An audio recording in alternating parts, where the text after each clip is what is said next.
So hello guys and welcome back. जैसे कि आप लोगों को पता है सीए फाउंडेशन जनवरी 2025 का आप लोगों का जो पेपर है लॉ का, वो आप लोगों का आज हो चुका है। और आप लोगों को बता दूं, आपका जो पेपर था वो डेफिनेटली बहुत हार्ड था। आज का पेपर डेफिनेटली हार्ड की कैटेगरी में कंसिडर किया जाएगा और पेपर को बिल्कुल भी इजी नहीं बोला जा सकता एक्सेप्ट एक दो क्वेश्चन के। तो चलिए बात कर लेते हैं आपके कि किन किन क्वेश्चन के क्या क्या आंसर रहने वाले हैं। सबसे पहले क्वेश्चन नंबर 1 इज कंपलसरी, आप लोगों को अटेम्प्ट करना ही था। Any 4 out of the 5 question आपको इसमें से अटेम्प्ट करने थे, आप लोगों ने कर लिए होंगे। ठीक है, तो चलिए सबसे पहले अपन लोग स्टार्ट कर देते हैं। तो एग्जामिन करनी थी अपन को पहले वाले क्वेश्चन में, आपका जो पार्ट ए है उसमें एग्जामिन करना था कि आप लोगों का जो इंडियन कॉन्ट्रैक्ट एक्ट 1872 है उसके अकॉर्डिंग क्या ये सारे जो कंडीशंस दे रखी हैं ये फुलफिल हो रही हैं, क्या ये इंडियन कॉन्ट्रैक्ट एक्ट 1872 के अंदर कंसिडर की जाती है। और अगर की जाती है तो आपको उसको जस्टिफाई करना है कि क्या रीजन है why they are considered as a Indian contract act 1872 का पार्ट। ठीक है, तो इसमें आप लोग आराम से कर सकते हो। इसमें ऑलमोस्ट दो जो हैं वो इंडियन कॉन्ट्रैक्ट एक्ट में है कि property worth agree to be sold with the person of unsound mind. भाई ये आप लोगों का 1872 के अंदर इंडियन कॉन्ट्रैक्ट एक्ट में आता है कि अगर कोई भी पर्सन अनसाउंड है तो उसने अगर कोई भी प्रॉपर्टी बेची है तो उसको कंसीडर नहीं किया जाएगा। इस तरीके से आप लोगों को इसमें लिखना था, आप लोगों ने आई होप लिख दिया होगा। बात करें आगे वाले क्वेश्चन की, बी वाले पार्ट की, तो बी वाले पार्ट में आप लोगों को इसमें सिंपली पूछा था explain in the light of the provision of the Companies Act 2013 whether the ground taken for winding up is sufficient। आपको इस क्वेश्चन में ये बता रखा था कि भाई कंपनी है उसने कुछ कारनामे किए हैं जिस वजह से कंपनी जो है वो वाइंड अप हो रही है। तो कंपनी को वाइंड अप करने के लिए जो एनसीएलटी है, जो आप लोगों के कंपनीज एक्ट 2013 के प्रोविजंस हैं उसको सही से इम्प्लाई किया गया है या नहीं किया गया है बाय द आरओसी। आरओसी के थ्रू यानी कि रजिस्ट्रार ऑफ कंपनी के थ्रू उसको जो है प्रॉपरली वाइंडिंग अप के प्रोविजंस अप्लाई किए गए हैं या नहीं किए गए हैं। आप लोगों को इसमें ये बताना था कि क्या ये चीज प्रॉपरली हुई है या नहीं हुई है। तो इसका आंसर है यस। जो कंपनी आरओसी है, आरओसी ने कंपनी के अगेंस्ट जो वाइंडिंग अप के जो एक्शंस हैं वो अगेंस्ट बहुत अच्छी तरीके से लिए हैं। तो आप लोग इस तरीके का आंसर लिख सकते हैं। आई होप आप लोगों को आ गया होगा। ठीक है, अब बात कर लेते हैं सेकंड नंबर की। तो सेकंड नंबर में आपको ये बताना था would you advise differ if company और पब्लिक कंपनी। भाई देखो इसमें आप लोगों को ये बोल रखा है कि कंपनी प्राइवेट है या फिर आप लोगों की पब्लिक है, या आप लोगों को डिसाइड करना था कि कंपनी प्राइवेट कंपनी है या पब्लिक कंपनी है। क्योंकि प्राइवेट कंपनी की अलग लगती है और पब्लिक की अलग लगती है, क्योंकि पब्लिक जो है वो शेयर्स को इशू कर सकती है। नंबर ऑफ मेंबर्स भी ज्यादा होते हैं प्राइवेट में, जबकि जो नंबर ऑफ मेंबर्स हैं प्राइवेट में ज्यादा होते हैं, पब्लिक में लिमिटेड होते हैं। इनका कुछ रहता है 7 मेंबर जो है वो मिनिमम होने चाहिए आप लोगों के, और मैक्सिमम जो है वो 200 के समथिंग होने चाहिए, है ना। तो इस तरीके से आप लोग जो है इसको कर सकते थे कि कंपनी पब्लिक है या फिर प्राइवेट है। ओके चलिए नेक्स्ट कर लेते हैं। एक जो माइनर है, क्या वो Indian contract act 80 Indian partnership act 1932 के अकॉर्डिंग क्या वो कंपनी का जो है पार्टनर बन सकता है। Discuss the rights and liabilities. तो ये आपको लाइबिलिटीज और राइट्स के बारे में लिखना था कि कंपनी का जो मेंबर है वो अगर माइनर है तो उसकी क्या क्या राइट्स और लाइबिलिटीज होती है। देखो सबसे पहले तो उसके पास राइट होती है कि वो जो है किसी भी डिसीजन में अपना पार्ट दे सकता है। लाइबिलिटी उसके पास केवल और केवल ये होती है कि अगर उसके कोई ई स्टेट है तो वो उसके ऊपर लाइबल रहेंगे जो भी उसने कंडक्ट किया है। तो इस तरीके का आंसर आप लोग लिख सकते थे। सेकंड की एक ही बात करूं तो अगर मैं इसमें ये बोल रहा है what will be your answer if the microscopic are not specifically identified and marked of PQ or enterprise at the time of the contract। तो आपको इसमें सेल्स ऑफ गुड्स एक्ट 1930 के बारे में भी दे रखा है, और आप लोगों को ये पूछ रहा है कि भाई marked for the enterprise at the time of the contract. तो आपको Indian sales of goods act 1930 का प्रोविजन लगा के इसका आंसर आप लोगों को लिखना था। आई होप आप लोगों ने लिख दिया होगा। बात करते हैं सेकंड वाले पार्ट की, विल ही सक्सीड। एग्जामिन आपको करना था इसमें with the reference of the provision of the sales of goods act, यानी कि सेल्स ऑफ गुड्स एक्ट के दो क्वेश्चन हैं।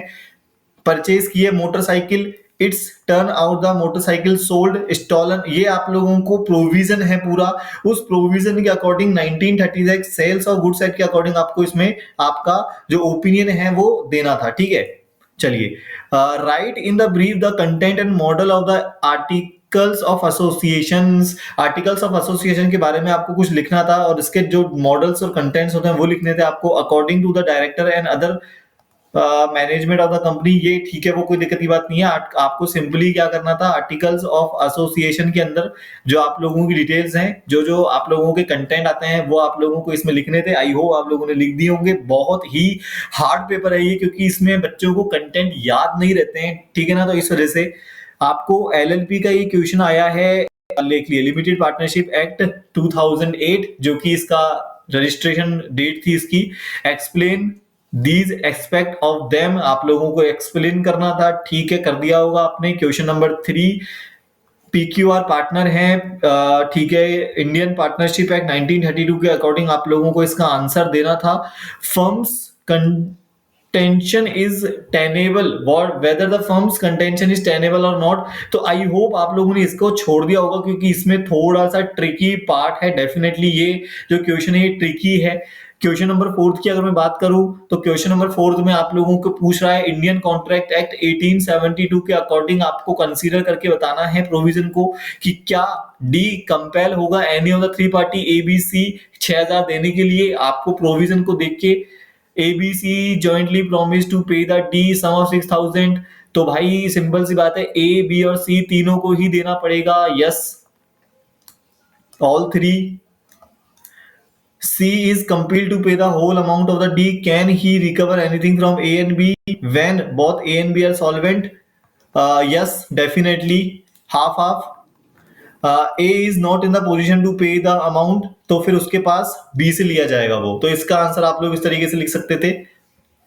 नेगोशिएबल इंस्ट्रूमेंट एक्ट 1881 के according, whether the rules governing the compensation payable in the event of the dishonor of the negotiable instrument under the provision, यानी कि जो आप लोगों का कंपनसेशन मिलता है आपको डिसऑनर होने के केस में नेगोशिएबल इंस्ट्रूमेंट को, उसके प्रोविजन आपको लिखने थे।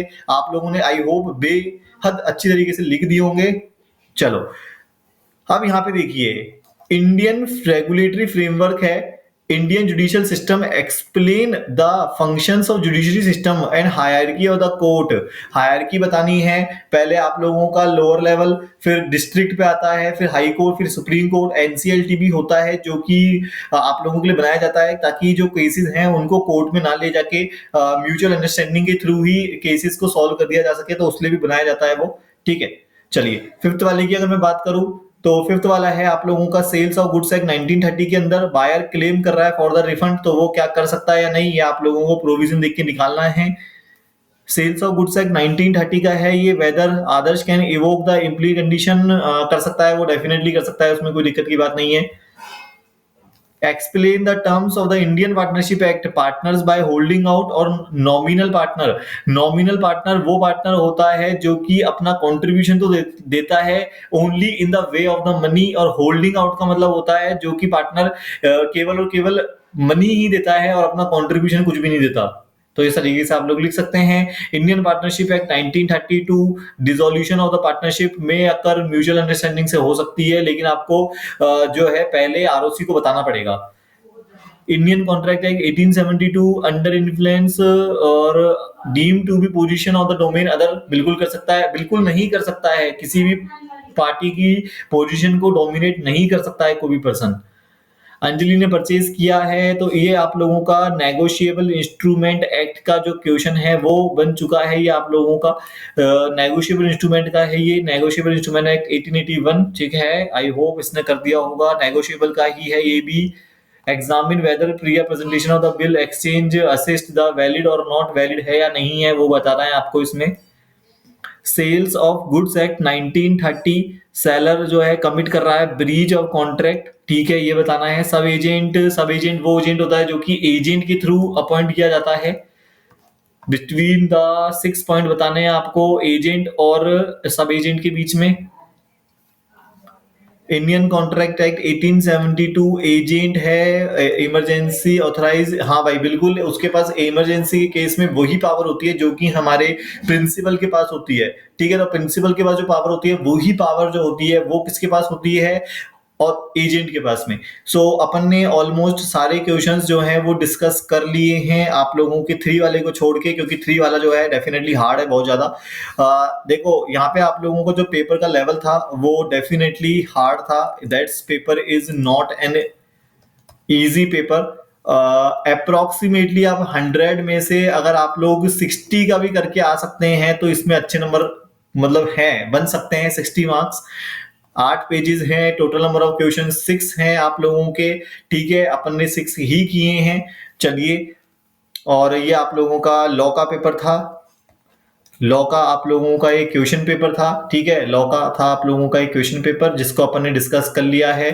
फुल रिव्यू आप लोगों के लिए कर दिया है मैंने इसको, कि आप लोगों का पेपर जो था वो डेफिनेटली बहुत हार्ड नहीं था, बट हाँ हार्ड और मॉडरेट से थोड़ा सा आगे था। तो आई होप आप लोगों ने कर लिया होगा। चलिए, आप लोगों को अगर कोई भी डाउट है तो आप मेरे से कमेंट सेक्शन में पूछ सकते हैं। Till now, see you guys and all the best for your next paper. Good luck and see you soon and let's hope the best. Okay, thank you guys, thank you so much.